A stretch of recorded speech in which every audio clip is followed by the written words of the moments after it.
미국은 앞으로 5세대 전투기들을 비롯해 미래 6세대 전투기까지 포함해 새로운 전략으로 검토되고 있는 대세는 바로 무인 스텔스 전투기들의 팀 전술이라 할 수 있을 것입니다. 한 대의 유인 전투기가 지휘를 맡고 나머지 무인기들이 함께 전장에 투입되어 작전을 수행하는 개념인데요. 이처럼 미래의 공중전의 태세가 되래 전술에 우리 군 또한 발맞추어 함께하는 멋진 모습을 보게 될 수도 있을 듯합니다. 앞으로 블록이 블록 싸움도 업그레이드되어 가계의 F-21의 존재와 함께 국방과학연구소에서 스텔스 무인 실증기를 2015년부터 개발해오고 있었기 때문인데요. 놀랍게도 이미 우리는 선진국에 대비해 70% 수준의 스텔스 무인 전투기 기술을 가지고 있다고 합니다. 현재 애플-22 랩터나 애플-35조차도 모든 조건에서 완전한 스텔스 성능을 낼 수 있는 것은 아니지만 무인기에 스텔스 설계를 적용할 경우 더욱 위협적인 무기가 될 수 있을 것으로 추측되고 있는데요. 그동안 강력한 성능의 무인기를 개발하기 위해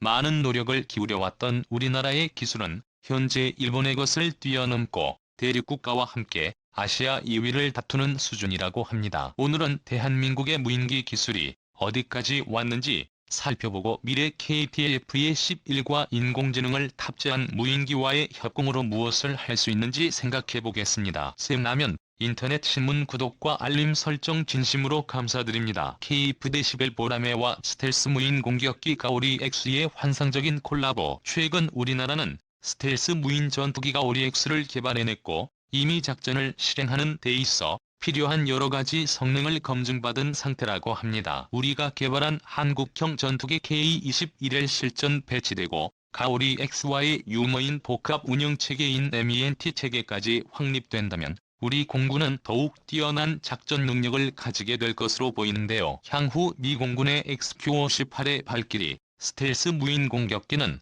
속의 강력한 방공망 지역에 애플-22나 애플-35보다 먼저 투입되어 정찰 활동을 하거나 적의 레이더와 방공 무게를 제거하는 역할을 하게 될 예정입니다. 우리 또한 KF-의 시들과 가오리에 뗀 애니 향기 체계가 확립된다면 이 같은 일을 할 수 있을 것으로 전망되는데요. 이렇게 될 경우 조종사들의 희생을 막을 수 있고 유인 전투기로만 편성된 편대에 비해 비용까지 아낄 수 있다는 장점이 있는데요. 여기에 KF-21의 복자형으로도 개발된다는 점이 한 수입니다. 사실 최근에 최첨단 전투기들은 강력한 임무 지원 시스템을 갖추고 있어 훈련기가 필요 없으며 강력한 작전 지원 소프트웨어를 갖추고 있어 조종사의 작전 업무량이 감소되었습니다. 이 두 가지 이유로 인해 더 이상 독자기형의 전투기는 잘 나오지 않고 있는데요. 하지만 KF-11은 당장 샀던 5세대급 전투기로 개발되기에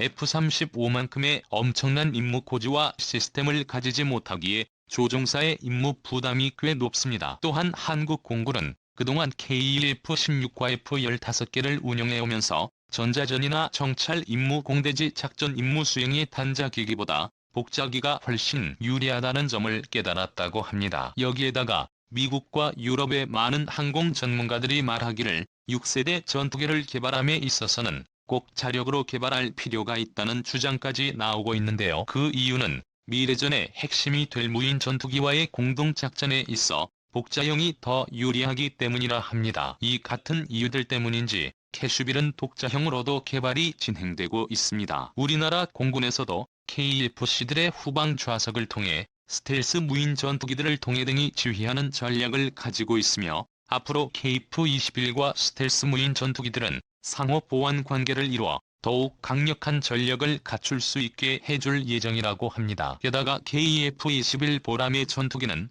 장래의 완전한 5세대 스텔스 전투기로 진화할 수 있을 만한 여지를 남겨뒀습니다. 블록 3까지 예산이 잘 지원되고 무사히 사업이 진행된다는 가정하에 기체를 다시 설계하고 내부 무장창을 확립하고 각종 센서를 모두 내장시키는 등의 노력 끝에 진정한 V1호급 스텔스 전투기가 될 수 있을지도 모르는데요. 이렇게 된다면 적들 입장에서는 레이더에서 도저히 찾을 수 없는 국산 무인 스텔스 스트라이크 패키지가 탄생할 수 있을 것입니다. 현재 우리의 무인 전투기는 어느 수준까지 어떻게 발전해온 것일까요? 일본을 압도하는 대한민국의 무인 전투기 기술. 이상하게도 우리와 가까이 있는 일본은 여태까지 무인기 기술에 큰 노력을 기울이지 않았고 그에 따라 이와 관련된 기술도 크게 발전하지는 못한 상태입니다. 하지만 일본의 전투기인 애플과 2030년경 퇴역을 앞두고 있고 애플의 후속기 개발 사업에서 더는 무인 전투기에 대한 개발을 늦출 수 없다는 생각에 무인기를 개발할 것인지도 의심하고 있는데요. 오죽하면 미국 방부로부터 핀잔을 들을 정도입니다.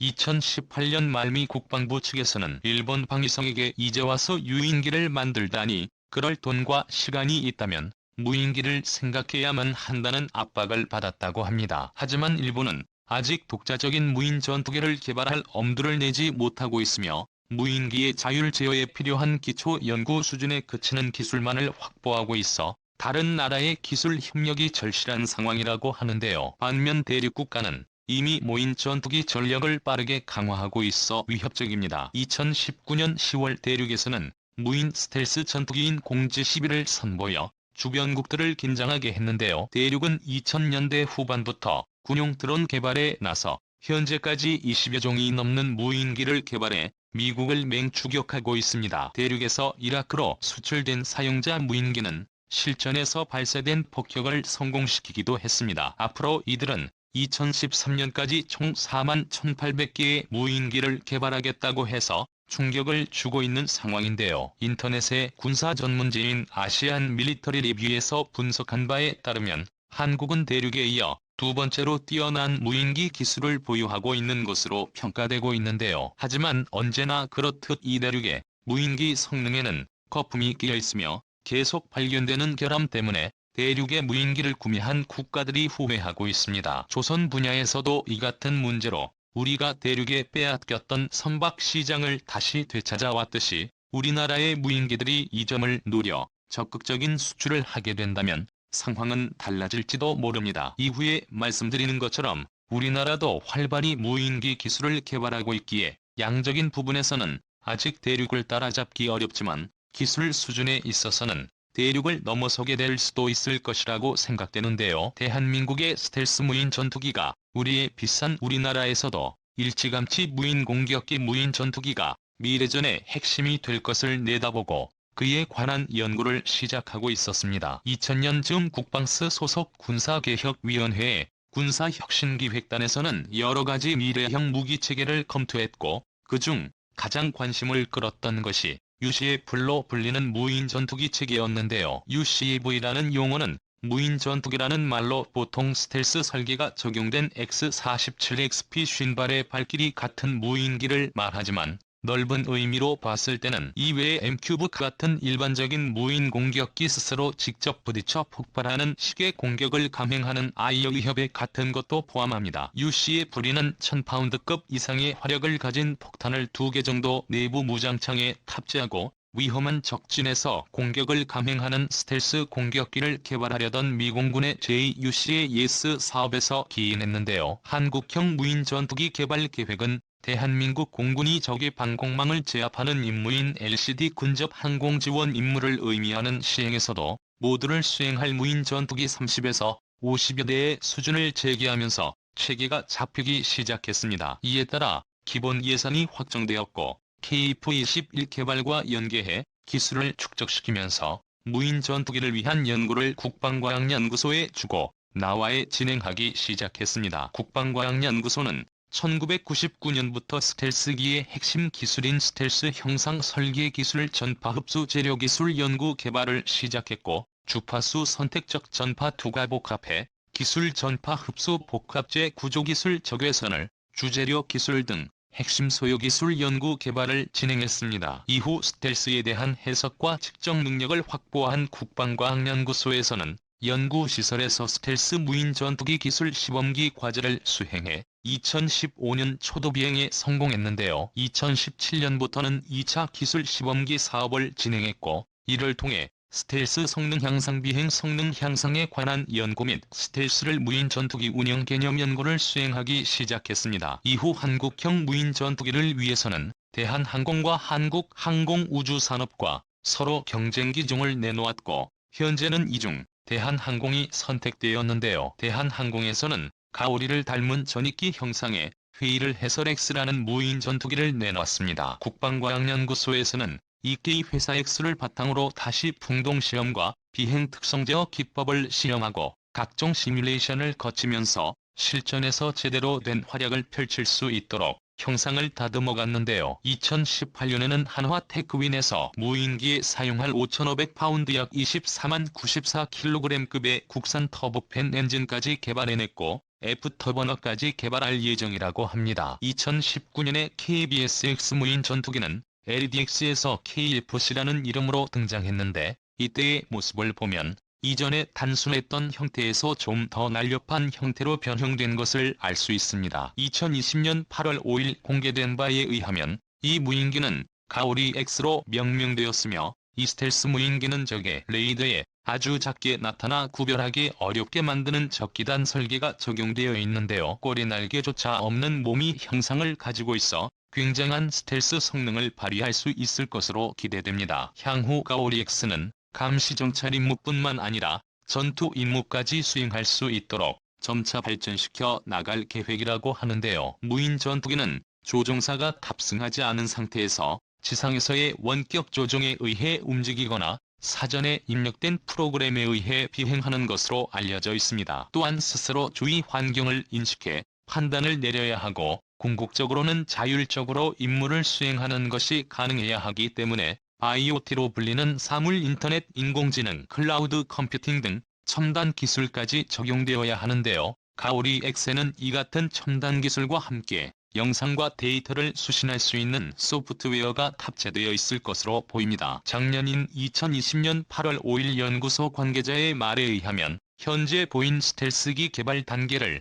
총 3단계로 나누어 봤을 때 현재는 2단계까지 끝냈다고 볼 수 있는 상황이라고 하는데요. 내일의 전장에서 필수가 된 스텔스 기술과 의미의 비행 제어 기술의 국내 독자 개발이 목표라고 합니다. 가오리는 가로 14.8m에 세로 10.4의 크기를 가진 무인기로 중량이 10분 정도일 것이라 하는데요. 전체적인 형상을 볼 때 가오리 X는 미 공군의 무인정찰기 나이트 170 센티넬을 닮아 있다는 것을 알 수 있습니다. 3시간 정도 공중에 떠서 작전을 수행할 수 있으며 최고 속력 마하 공허의 속도로 고도 10km 이하에서 비행한다고 합니다. 이 정도면 미군에서 먼저 개발되었던 스텔스 무인 전투기 X-47에 비해 여러모로 조금 부족한 성능이긴 합니다만 이 정도만 해도 절대 부족하다고 말할 수 없는 괜찮은 성능이라 볼 수 있는데요. 현재 가오리 X는 일반 활주로에서 이착륙 및 비행 실험에 성공한 상태라고 하는데요. 이 같은 국산 무인 전투기들은 확실하지는 않지만 소문에 의하면 자율비행은 물론 합동비해, 코브라 기동 같은 고난도의 기동까지 연구하고 있다고 합니다. 가오리 X와 같은 국산 무인 전투기는 제트 엔진 방식의 공중급유 기능을 갖췄으며 높은 기동성까지 보유하고 있다고 하는데요. 가오리 X는 영세계 스텔스 무인 전투기인 만큼 어떤 무장을 사용하는지가 중요합니다. 아직 가오리 X의 정확한 재원이 공개되지 않았기에 이 정도의 무장 탑재력을 가질지는 알 수 없지만 외국의 다른 스텔스 무인기들과 비교해보면 어느 정도 추적은 가능할 듯한데요. 외국의 스텔스 무인 전투기들은 대부분 비슷비슷한 가오리 형상을 하고 있으며 두 개의 내부 무장창을 가지고 있습니다. 무게 7톤인 프랑스의 다소니로 무인 전투기는 500km 가운데 226kg의 레이저 유도 폭탄 2발을 장착할 수 있고요. 러시아의 10톤짜리 무인 전투기인 미코얀 스카프는 2톤 정도의 폭탄을 탑재할 수 있다고 하는데요. 무게 600kg에 110km의 사거리를 가지는 KG-30의 공대지 미사일 도발을 장착할 수도 있다고 합니다. 미국의 XP-58개의 발길이 모인 공격기는 2개의 내부 무장창에 4개씩 하드포인트를 장착하는데요. 각 하드포인트는 최대 550파운드 약 249km까지 견딜 수 있게 모두 합해 약 998kg의 폭탄량을 가질 것으로 보입니다. 이런 점들을 참고해봤을 때 우리의 가오리 X 또한 최소 500kg 최대 1.5톤 정도의 폭탄력을 가질 것으로 기대됩니다. 이제 와서 발등에 불이 떨어진 일본이 급하게 무인 공격기를 수입하는 것으로 보며 일찌감치 무인 공격기의 가능성을 알아보고 많은 연구를 진행해온 우리나라의 기술 개발진들이 새삼 대단하다고 생각되는데요. 우리의 무인기 운영 체계는 아직 미국을 따라잡기에는 부족한 몇 가지 단점들이 있지만 아낌없는 지원이 이루어진다면 이 또한 극복할 수 있지 않을까 생각됩니다. 여러분은 어떻게 생각하시나요? 끝까지 시청해주셔서 감사합니다. 채널 겸 인터넷 신문 구독과 좋아요, 알람 설정은 좋은 영상을 만드는 데 많은 힘이